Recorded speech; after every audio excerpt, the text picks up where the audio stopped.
मैं आज यहां दोहराता हूं, एक दिन तय करिए और तय करिए कि मुकदमा हो। आप भी जिरह करिए, हम भी जिरह करें। मैं इतिहास का छात्र हूं, दिल्ली आया था एमए हिस्ट्री करने। धारा थोड़ी बदल गई, लेकिन आज भी इतिहास को संदर्भ में देखता हूं। 1937, 1905, 1915 की बातें पढ़ूंगा तो पूरा पैराग्राफ पढ़ूंगा, सेमीकोलन के बाद नहीं पढ़ूंगा। और मेरा इतिहास बोध 14 से पहले का है, 14 के बाद का नहीं है। जय हिंद, वंदे वंदे। शुरुआत में कहना चाहता हूं, हरिवंश राय बच्चन जी की आत्मकथा का एक खंड है पहला, जिसका शीर्षक है क्या भूलूं क्या याद करूं। तो मेरे लिए यह अवसर 150वीं वर्षगांठ या सालगिरह इस खूबसूरत गीत का एक अवसर भी है आकलन करने का। माननीय वाइस चेयरमैन साहब, ये बिला वजह नहीं है कि वर्षगांठ में एक शब्द है गांठ और सालगिरह में एक शब्द है गिरह। तो ये गिरह और गांठ को समझे बगैर 150वीं साल का उत्सव गान, उत्सव मैं समझता हूं आधा अधूरा होगा, बेईमानी होगी हम सबके बिहाफ पे।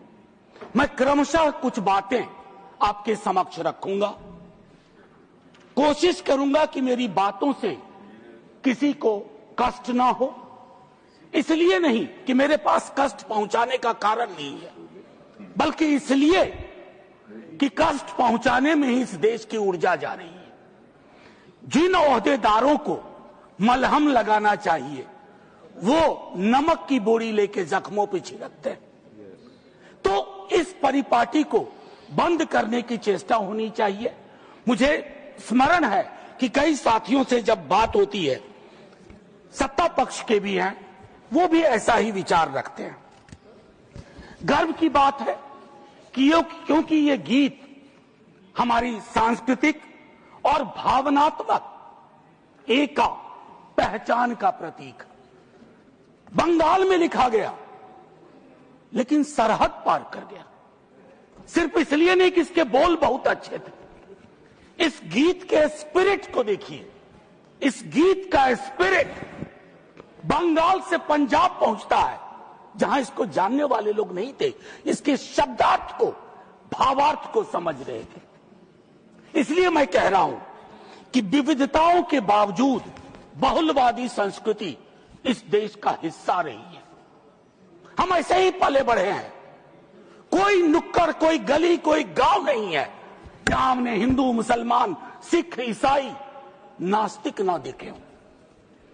आजादी की लड़ाई में सबका योगदान, हिंदू, मुसलमान, सिख, ईसाई और नास्तिक भी।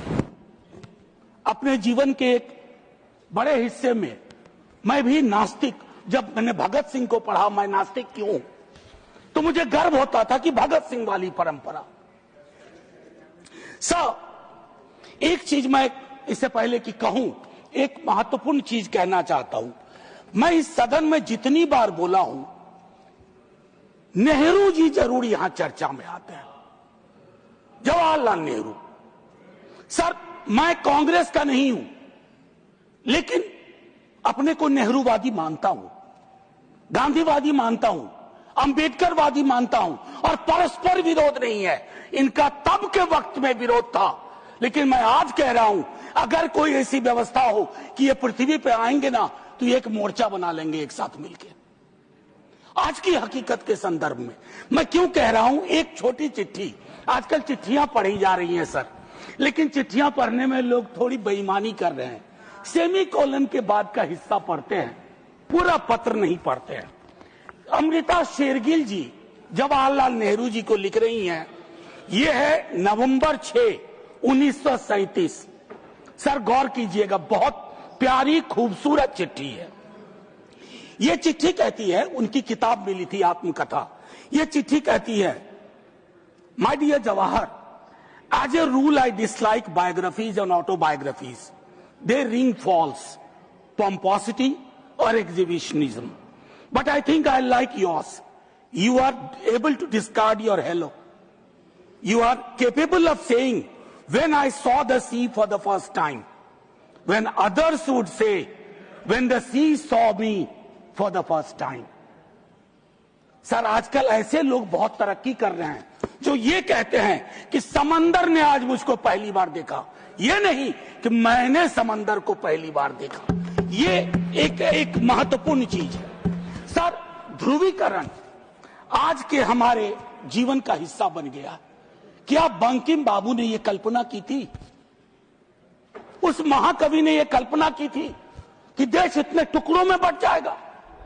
पार्टीशन से ज्यादा। अभी मैंने देखा चंद महीनों पहले इस देश में आई लव महाकाल और आई लव मोहम्मद में जिहाद करवा दिया गया, झगड़ा करवा दिया गया। I can love every God simultaneously, yet I want to remain in peace, in prosperity, seeking justice and getting it. ये रवायत क्यों खत्म हो रही है? सर, ये निकेन प्रकारेण चुनाव जीत जाए, मैं बधाई देता हूं। चुनाव जीतना एक कला है। हो सकता है ये इस कला में आप निष्णात हो, लेकिन सर, मैंने कहा तो मैं चोट नहीं पहुंचाऊंगा, लेकिन चुनाव जीत जाए और देश हार जाए, देश टुकड़ों में बंट जाए, गलियों गलियों में नफरत की फसल हो, ये कौन सा वंदे मातरम है? ये कौन सा वंदे मातरम है? मैं सिर्फ ये कहना चाहता हूं, चुनाव जीतने की कई पद्धतियां हैं। कुछ पब्लिक को पता है, कुछ अभी नहीं पता है, आने वाले दिनों में पता चल जाएगा, क्योंकि इस मुल्क में कोई सीक्रेट बहुत दिन छुपता नहीं है। लेकिन एक चीज जो सबके सामने उजागर है कि आप चुनाव के वक्त, चुनाव से पूर्व, चुनाव के दौरान आप किस प्रकार की जुबान बोल रहे हैं। सर, मैं जानता हूं जब तमाम हमारे सीनियर साथी लोग, मंत्री लोग एक दिन तो पब्लिक लाइफ छोड़ के जाएंगे, मैं भी जाऊंगा छोड़ के सर, मैं भी छोड़ के जाऊंगा, लेकिन मूल्यांकन करूंगा मेरी बातों ने कितनों को चोट पहुंचाई है, कितने घर में दीवारें खड़ी कर दी, कितने गांव में तकसीम जैसे हालात कर दिए।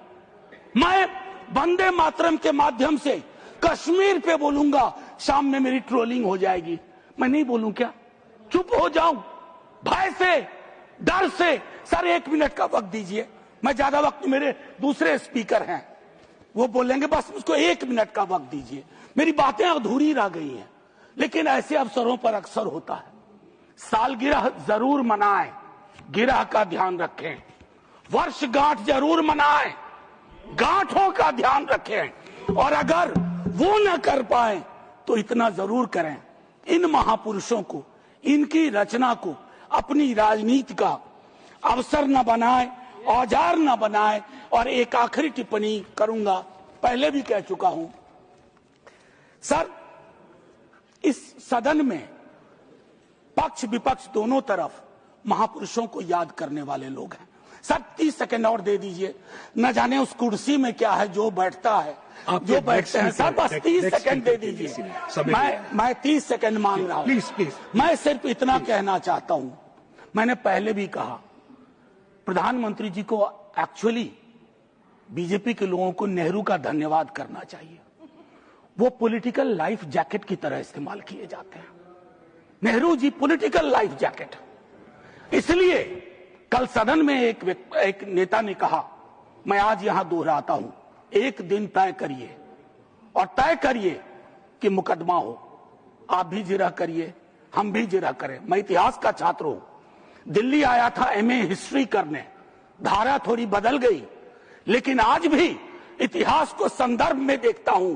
1937, 1905, 1915 की बातें पढ़ूंगा तो पूरा पैराग्राफ पढ़ूंगा, सेमीकोलन के बाद नहीं पढ़ूंगा।